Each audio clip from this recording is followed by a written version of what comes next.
Salut à toi qui veux reprendre la pleine puissance de ta vie, ici c'est Zenrila. Et dans cette vidéo, je voulais te parler un petit peu plus du principe de responsabilité dont je t'ai parlé dans la vidéo de mercredi. Si tu ne l'as pas vu, va la voir parce que c'est les données qui sont à l'intérieur sont vraiment importantes, qui peuvent vraiment t'aider toi à avancer dans ta vie ou dans ton rôle de thérapeute. Voilà. Dans cette vidéo-ci, je voulais te parler des responsables qu'on a l'habitude d'aller chercher. On va très rapidement, quand on n'est pas dans le principe de responsabilité et qu'on met la faute sur les autres, c'est les premiers, c'est les parents. On va aller voir vers les parents et le truc, c'est que, ok, tes parents t'ont fait X ou Y, sont responsables de énormément de conclusions. Enfin, alors, tes parents sont responsables d'énormément de scènes à travers laquelle tu as pu tirer des conclusions. Ça, oui.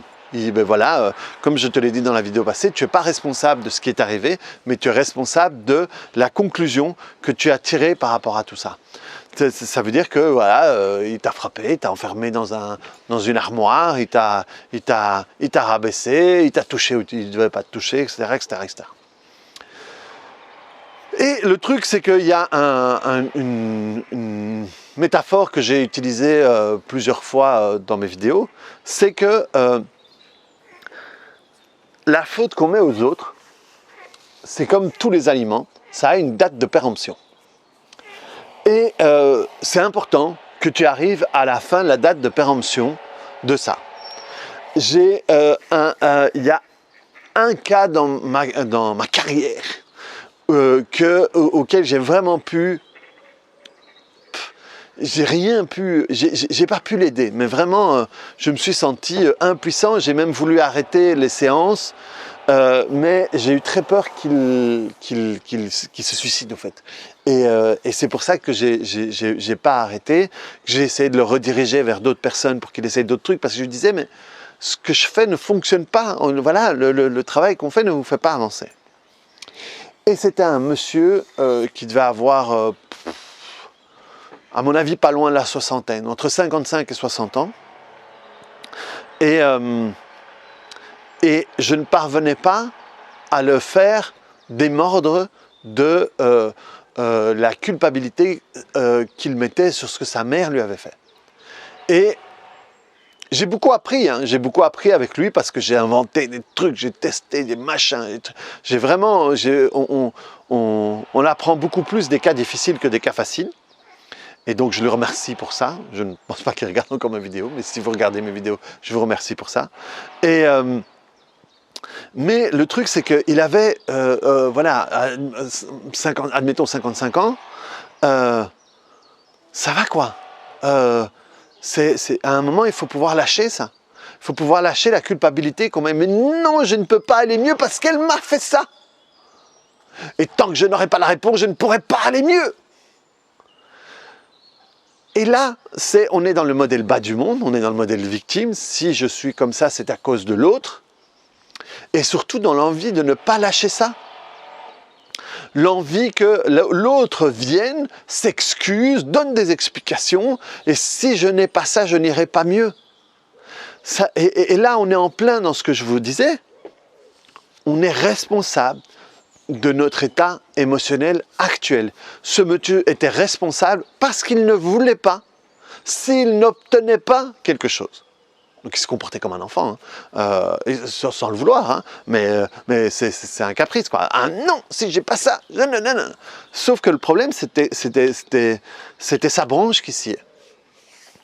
Et certains d'entre vous ont pu avoir des parents qui ont eu des comportements de merde, vraiment des gens qui vous ont abandonné, des gens qui vous ont ci, des gens qui vous ont ça.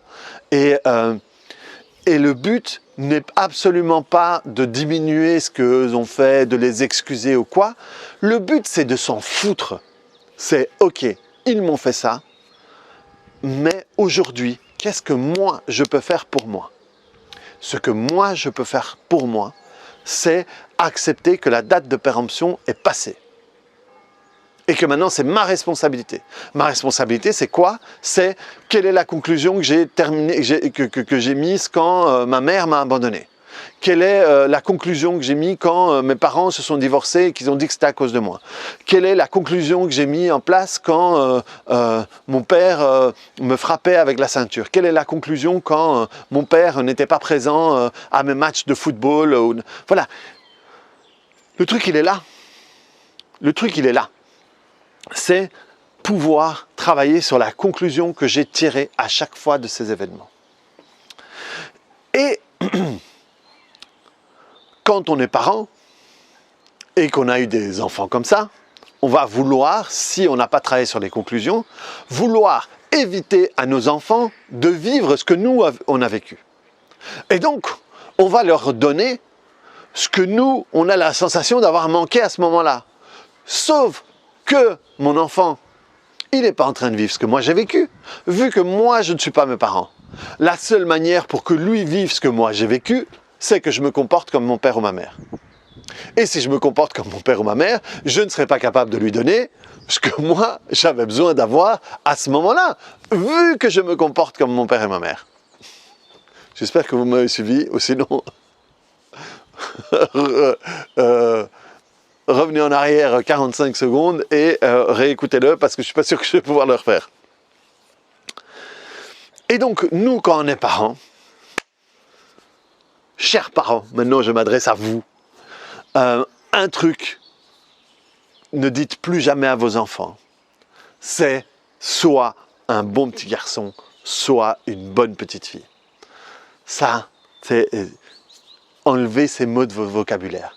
Parce que qu'est-ce qui se passe? Et rappelez-vous, quand vos parents vous disaient « sois un bon petit garçon », c'est quoi? Sois un bon petit garçon, ou sinon, tu vas t'en prendre une, ou, et si tu le fais, tu vas avoir 3 petits points.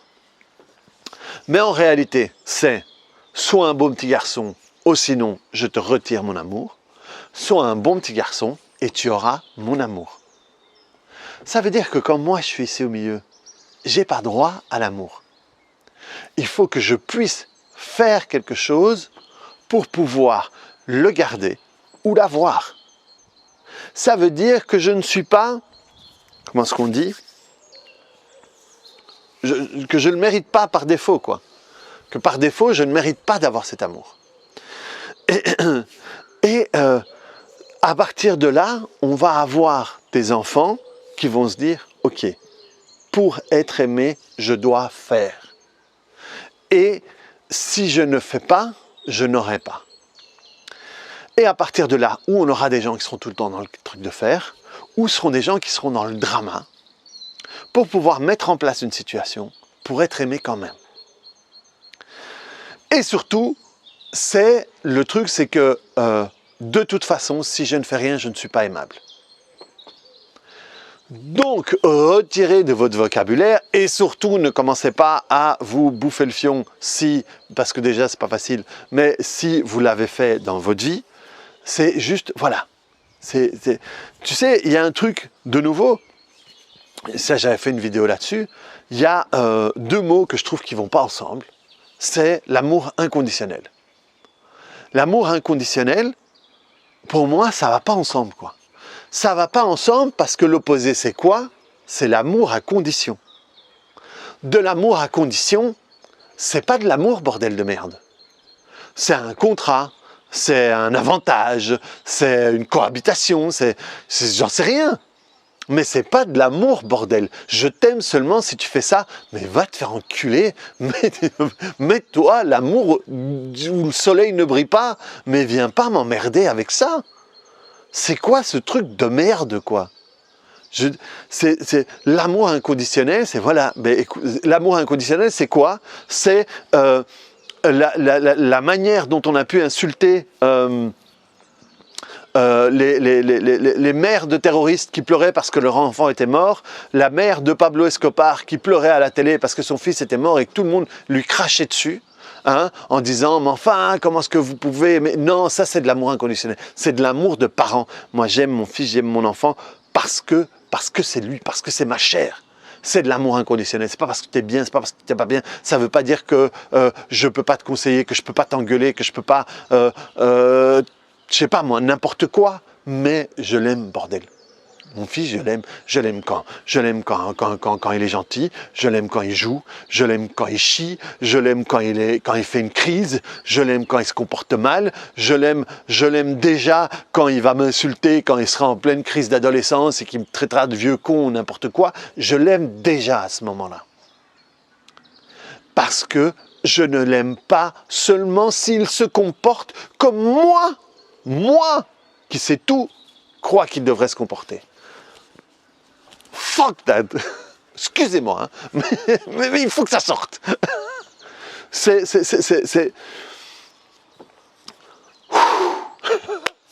Respiration dans le bassin, je vous en ai déjà parlé.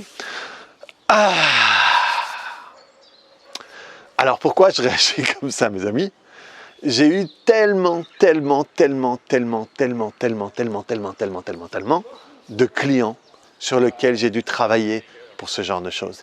Des gens qui ont perdu leur côté extraordinaire parce qu'ils pensent qu'ils ne sont pas aimables, parce qu'on les a aimés à condition, parce qu'on lui a dit « tu veux ça, eh bien fais ça ». Et donc, si je ne fais rien, je ne suis rien. Je ne suis rien, je ne suis pas aimable.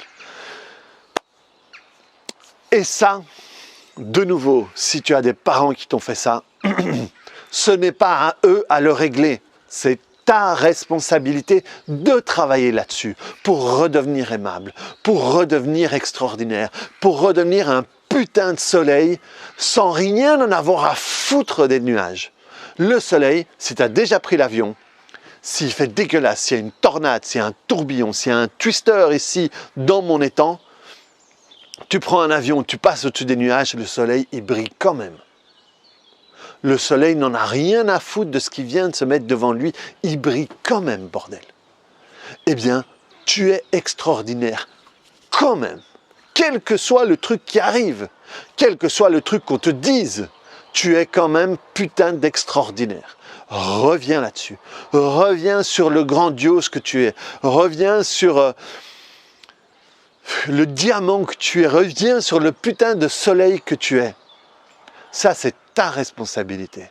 Et là, tu vis ta vie, à ta manière, comme tu veux. Tu viens faire l'expérience que tu es venu faire ici. Il n'y a pas... Là, je vais me calmer parce que là, je vais partir. Mais on n'a pas de mission ici sur Terre. C'est une connerie, cette mission. On est juste venu réapprendre à quel point on est extraordinaire.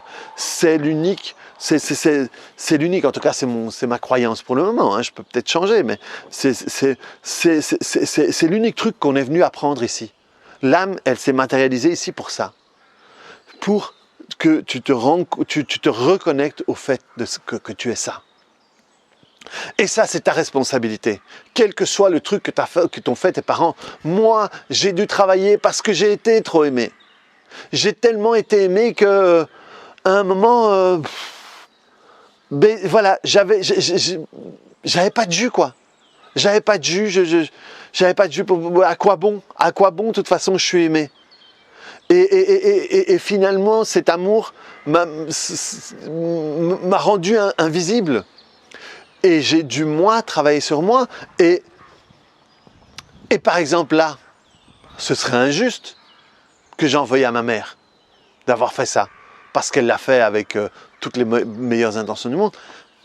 Ça ne me servira à rien d'en vouloir à ma mère. Oui, tu m'as trop aimé. Tu m'as trop aimé, sale mère. Mais vous trouvez ça ridicule? Eh bien, en réalité, je ne vais pas tirer plus que si j'en veux à mes parents qui sont mal comportés avec moi. Ça ne va pas m'apporter autre chose que si je disais ça à ma mère qui m'a trop aimé, à mes sœurs qui m'ont aimé, à ma grand-mère qui m'a choyé, à mon père qui a fait ce qu'il pouvait.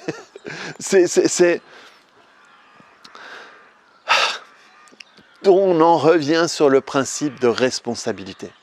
C'est moi, c'est mon rôle à moi, de transformer toutes les conclusions que j'ai tirées par rapport à tout ça, pour pouvoir virer tous les putains de lest qui sont sur ma montgolfière pour pouvoir faire ce pourquoi je suis fait. Je suis un ballon gonflé d'hélium, je suis fait pour monter. Je suis fait pour être, je suis fait pour être libre, je suis fait pour voyager, je suis fait, enfin, voyager, pas, mais à l'intérieur, quoi. Et ça, c'est ma putain de responsabilité.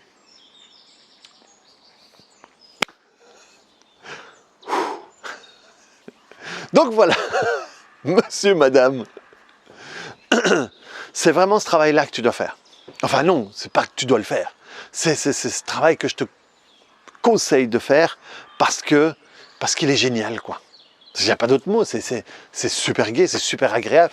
Tu te rends compte que, tu te rends compte, merde, quoi, je suis pas, si je te prends mon exemple, hein, ben finalement, je ne suis pas le type qui n'est pas capable de réussir une année à l'école parce qu'il a doublé cette fois. Je ne suis pas le gars qui n'est pas capable de garder une thune, qui n'est pas capable ouais, qui se sent pas bien ici, qui se sent pas bien là, qui se sent invisible, qui a besoin d'utiliser l'humour tout d'un coup pour exister, hein, et le savoir pour te donner une constance.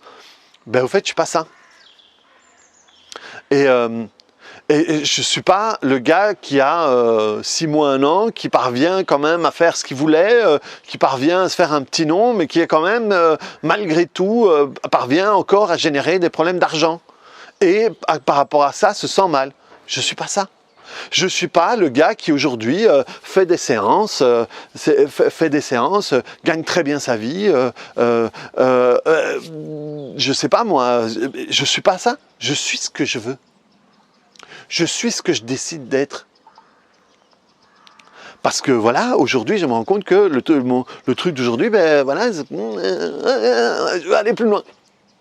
Et donc, est-ce que je suis ça demain? Non, je suis tout et rien à la fois.